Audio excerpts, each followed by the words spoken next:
E o TST não vai julgar uma ação em que o motorista da Uber pede uma condenação por não ter a sua conta ativada. O que envolve esse caso? O que aconteceu? O caso foi o seguinte: o motorista da Uber, ele fez o cadastro no site, na plataforma da Uber, e quando ele foi iniciar a sua prestação de serviços, a sua conta não estava ativada. Em decorrência disso, ele ingressou com uma reclamação trabalhista pedindo danos materiais na forma de lucros cessantes. A primeira instância e o TRT da terceira região entenderam que a Justiça do Trabalho ela é sim competente. E eu vou ler um trecho para vocês do acórdão do TRT. O TRT consignou o seguinte: nos termos do artigo 114, inciso 1 da Constituição Federal, esta justiça especializada é competente para processar e julgar as ações oriundas da relação de trabalho. No caso em apreço, o autor alega que se cadastrou diante da plataforma da reclamada, mas que seu acesso ao aplicativo não foi liberado, de modo que foi impedido de exercer a atividade de motorista pela empresa Uber.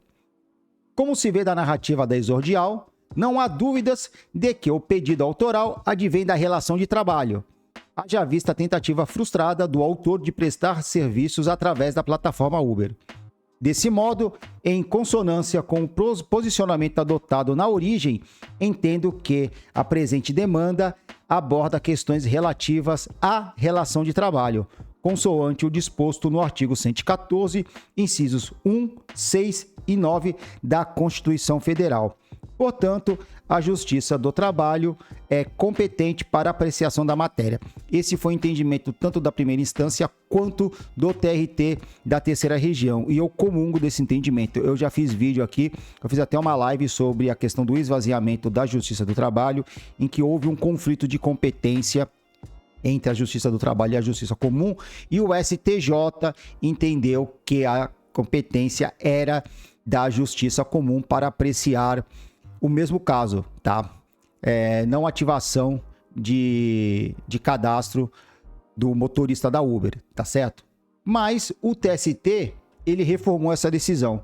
O que o TST ele entendeu? Ele entendeu o seguinte, que sem ativação da conta, a relação de parceria não foi firmada, afastando então a competência da Justiça do Trabalho. E segundo a turma, veja só, segundo o relator, que foi o ministro Breno Medeiros, não é caso de reconhecer vínculo ou pedido de verbas trabalhistas, mas de danos morais e materiais pela omissão da Uber em não ativar a conta do motorista parceiro. A conclusão, afirmou, é de que a própria relação de trabalho em regime de parceria sequer havia sido firmada entre o motorista e o aplicativo de serviços. Abre aspas. Se não há ainda relação de trabalho, não há relação jurídica entre o pretendente à posição contratual de trabalhador e aquele que ocupa a posição jurídica de dirigente da força de trabalho ou intermediador da prestação de serviços, como é o caso da Uber. Ressaltou ainda que essa ativação, com o início da prestação dos serviços, que concretiza a relação laboral, o que não ocorreu no caso, afasta a competência da Justiça do Trabalho para o exame de danos pré-contratuais a partir de omissão atribuída à plataforma digital.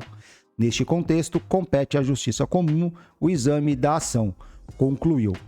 Bem, a minha opinião, eu já deixei muito clara aqui nos vídeos que eu faço, que eu entendo que, havendo relação de trabalho, a competência é da Justiça do Trabalho.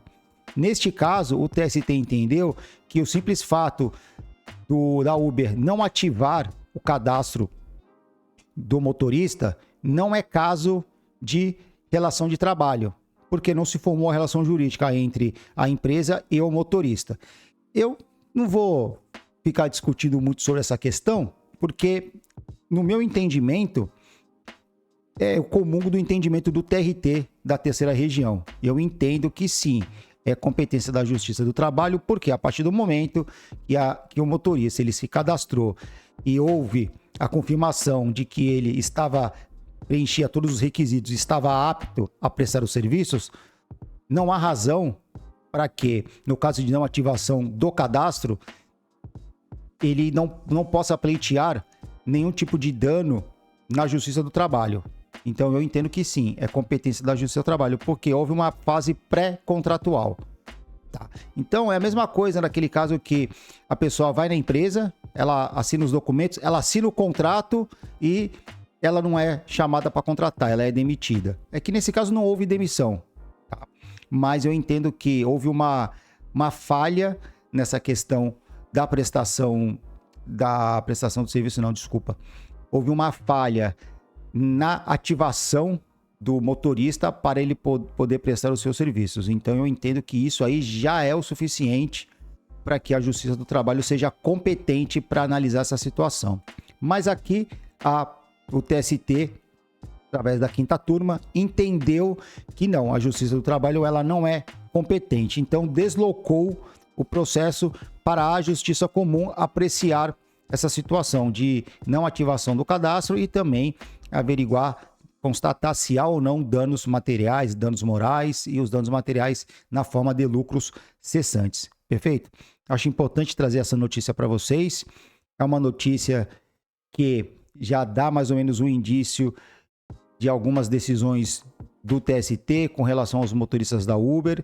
Aqui realmente não há pedido de vínculo empregatício, mas eu entendo que há sim uma relação de trabalho. Entretanto, o TST entendeu ao contrário. Então, nós que somos advogados, se tivermos um caso de não ativação de cadastro do motorista da Uber ou até do pessoal da iFood e de qualquer plataforma digital que forneça esse tipo de serviço de transporte, nós temos que ingressar então na Justiça Comum, tá bom? Então, não perca o seu tempo, você advogado ou você advogada, ingressando na Justiça do Trabalho, a não ser que você vai pleitear alguma ação, alguma indenização decorrente do vínculo empregatício ou vá alegar vínculo empregatício. Lembrando que nós temos um recurso do STF que está para ser julgado com relação à existência ou não de vínculo empregatício dos motoristas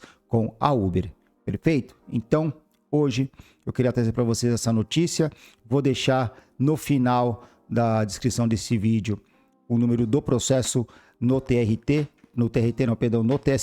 para vocês poderem analisar a decisão da 5ª turma. E não se esqueçam, se vocês querem ampliar os seus conhecimentos na Justiça do Trabalho, não deixem de acessar o meu guia prático da audiência de instrução trabalhista. Lá vocês vão ter checklists, vocês vão ter orientações de fazer perguntas para as testemunhas, como orientar o seu cliente, o que fazer antes da audiência, o que fazer depois da audiência. Perfeito? Amplie o seu conhecimento e vai valer a pena, tá certo? Um forte abraço e eu volto mais tarde com mais vídeos.